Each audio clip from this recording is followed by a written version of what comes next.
About the 11th day of April 2024 in Bexar County, Texas, the defendant, April S. Rodriguez, did then and there illegally use a controlled substance, namely methamphetamine, in violation of condition number 2. How do you plead to that? True or not true? That's true. In Bexar County, Texas, the defendant, April S. Rodriguez, did then and there fail to report to the supervision officer as directed for the months of February, April, and May of 2025 in violation of condition number 4. How do you plead to that? True or not true? True.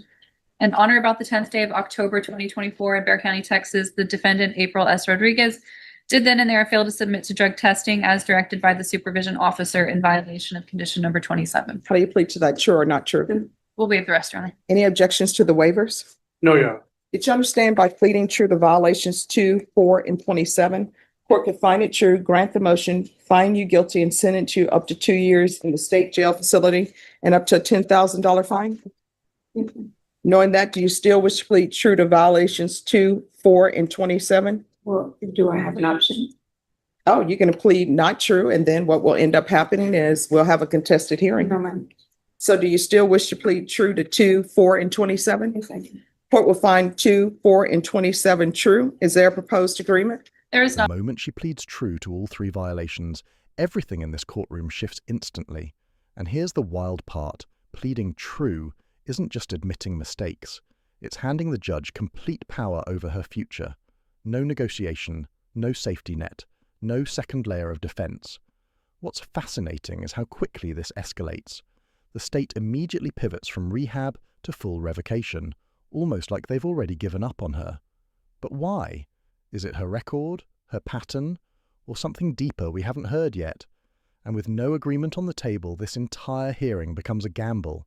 If you were in her place, would you have pled true or fought it? There is not, Your Honor. The state had originally recommended DVRF, but it doesn't seem as if the defendant would like it. So we're asking for revocation, given that there's nothing else that we can do with her. All right. And defense? Your Honor, we're asking for the court to extend her probation and to give her lifetime recovery as a condition for probation. And I call her as a witness to testify about what's been going on with these violations. Would the court like the court summary? Any objections to the court review and court summary? No objections, Judge. All right. Could you raise your right hand? Yes, ma'am. Do you solemnly swear affirm the testimony you give will be the truth and nothing but the truth, so help you God? Yes, ma'am. All right. You can lower your hand, state your name for the record. April S. Rodriguez. All right. You may proceed, defense. Thank you, Your Honor. Ma'am, when you were not reporting, what was going on with you during that period of time?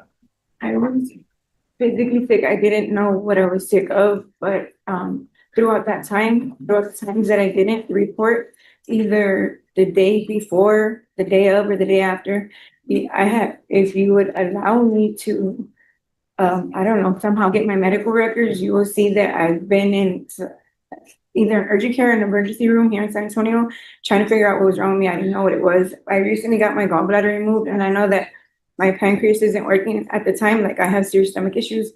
Anyhow, so that's what was going on.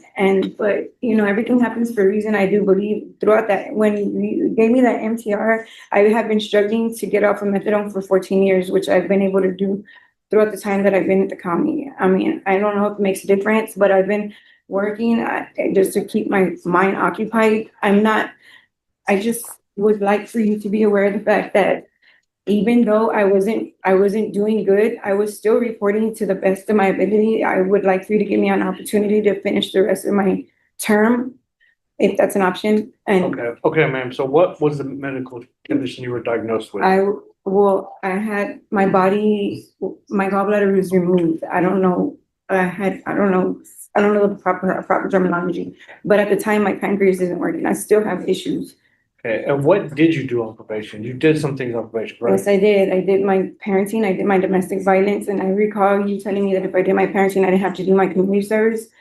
I didn't. I did my psych eval with the Center for Healthcare Services. I don't have the date in memory, but I believe that the only thing I had left, I don't know if drug court was mandated, because throughout that time I picked up a CPS case, which my kids are currently under the custody of CPS. Mhm. So whenever I asked my caseworker for drug court, he said it wasn't on the table. So anyhow, I did my parenting, I did my domestic violence, and I did my psych eval. I did two of them actually, one with CPS and one with Center for Healthcare Services.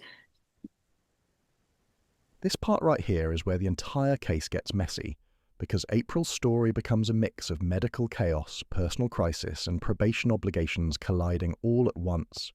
She's talking gallbladder removal, pancreas issues, ER visits, methadone withdrawal after 14 years, CPS involvement, mental health evaluations, and trying to keep her kids from being adopted, all overlapping with months of missed reporting and positive drug tests. And here's the key question the judge is silently weighing.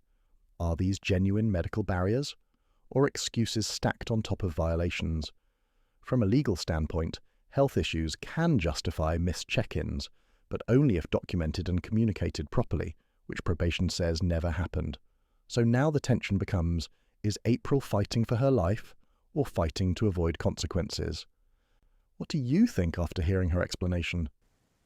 And do you have any prospective job employments or sources of income, or how are you going to support yourself if you are returned back to probation? Well, I'll get a job. I don't have a warrant anymore. I have an ID. You know, that's something that I've been wanting to do for the longest time, but haven't been able to, simply because at first I had a drug problem. Second, I had a warrant, but that's not the case anymore.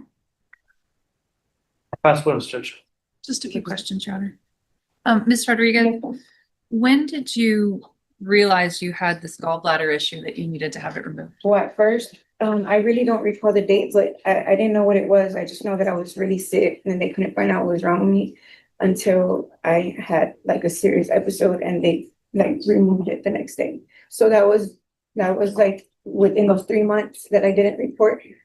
And I did, however, keep in touch with my PO through emails and phone calls, but I didn't go in person.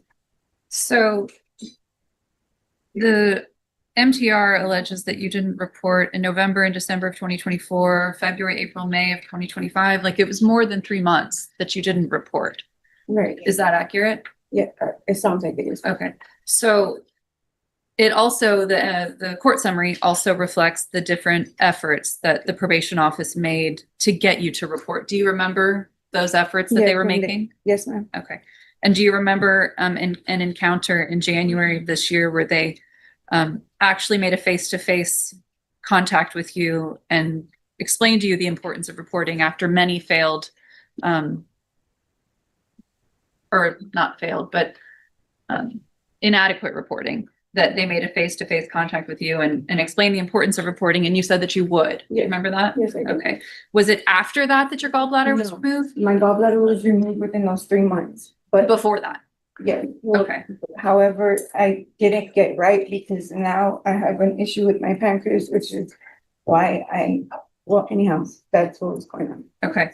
And during that time, you had some positive UAs for amphetamines. So were you still using?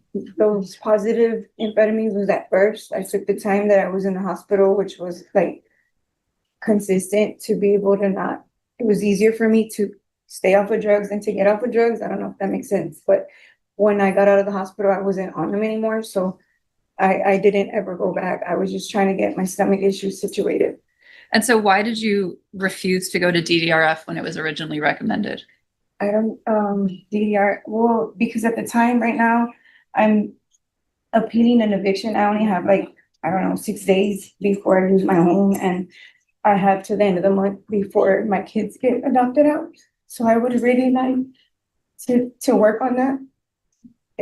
And I can go wherever you want me to go, if I could possibly save my home and try to get my kids back. Nothing further on. All right. Nothing further on. I have a question. Did you complete parenting classes? Yes, ma'am, I have my certificate on my phone in banking. Oh, so you didn't tell probation you completed parenting. At the time when I was talking to her, I hadn't completed it. I took it. Did you turn anything in showing that you completed parenting? I just recently completed it. No, ma'am. All right. And then there's the positive UAs in March, April, and May. And this right here is the turning point where the judge's patience officially snaps. When a court says you're not a good candidate for probation, it means every second chance, every missed appointment, every failed drug test. It's all added up. The judge isn't just punishing violations, she's reacting to a pattern: months of no-shows, ignored mental health referrals, multiple positive UAs, and no follow-through on required programs. In the end, the 18-month sentence isn't just a penalty, it's the court saying, "We tried everything, nothing worked." This case shows how quickly support can turn into consequences when someone stops engaging with the system.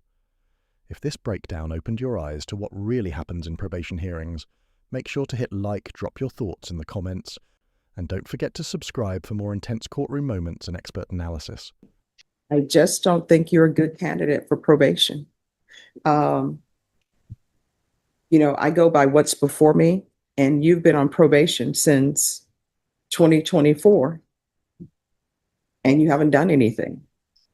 Probation, what is the recommendation?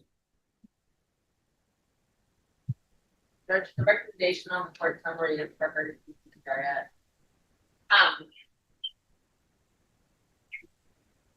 I would like to point out that there were several instances where we tried to get Ms. Rodriguez to do the Center for Healthcare Services appointments, and 3 separate times there was failure to report to those for the mental health evaluation. Okay. All right. So Ms. Rodriguez, here's the thing. People can only help you if you reach out for the help. If you don't, after they've set appointments after appointment for you, there's nothing else for the court to do. The court is finding 2, 4, and 27 true. The court is going to grant the motion, find you guilty, and revoke. State, what are you requesting for time? Your Honor, would ask for 18 months. Defense, what are you requesting? We'd have for minimum, Your Honor, 6 months. All right, the court will sentence you to 18 months in the state jail felony. The court will give you credit for any time served. There's to be no unsupervised contact with minors and no residing in household with minors. And the court will request the therapeutic community. Did you review the document entitled Trial Court Certification of Defendant's Rights to Appeal with your attorney? Did you understand it and sign it? Yes, ma'am. All right, you have a limited right to appeal. That right to appeal is as it relates to the allegations in the motion, not the fact that you're on deferred adjudication. Because this is a felony conviction, you're not allowed to own or possess any weapons or ammunition. If you have a question over what that is, you need to speak to an attorney. And I'm so sorry. There's also to be no contact with Walmart